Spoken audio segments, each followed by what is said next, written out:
নমস্কার। কবি জয় গোস্বামীর লেখা কবিতা মেঘ বলতে আপত্তি কি। মেঘ বলতে আপত্তি কি? বেশ, বলতে পারি। ছাদের ওপর মেঘ দাঁড়াতো ফুল পিসিমার বাড়ি। গ্রীষ্ম ছুটি চলছে তখন। তখন মানে কবে? আমার যদি 14, মেঘের 16-17 হবে। ছাদের থেকে হাতছানি দিত, ক্যারাম খেলবি, আয়। সারা দুপুর কাহাঁ তক আর ক্যারাম খেলা যায়। সেই জন্যই জোচ্চুরি হয়। হ্যাঁ, জোচ্চুরি হতো। আমার যদি 14, মেঘের 15-16 মতো।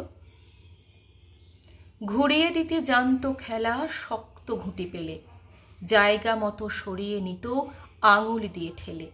শুধু আঙুল, বোর্ডের ওপর লম্বা ফ্রকের ঝুল, ঝপাং ফেলে ঘটিয়ে দিত ঘুঁটির দিক ভুল। এইখানে না ওইখানে, এইটা না ওইটা।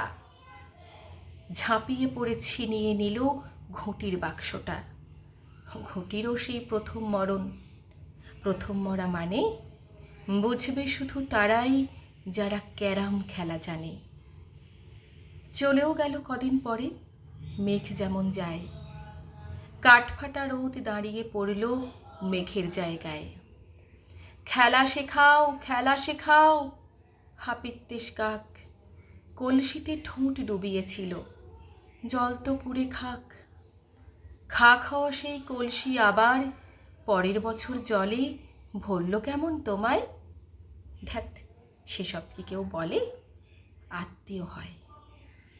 আত্মীয় হয়? আত্মীয় হয় না ছাই। সত্যি করে বলো এবার, সব জানতে চাই।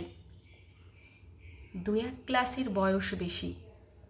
গ্রীষ্ম ছুটি হলে ঘুরেও গেছে কয়েক বছর, এই জানে সকলে।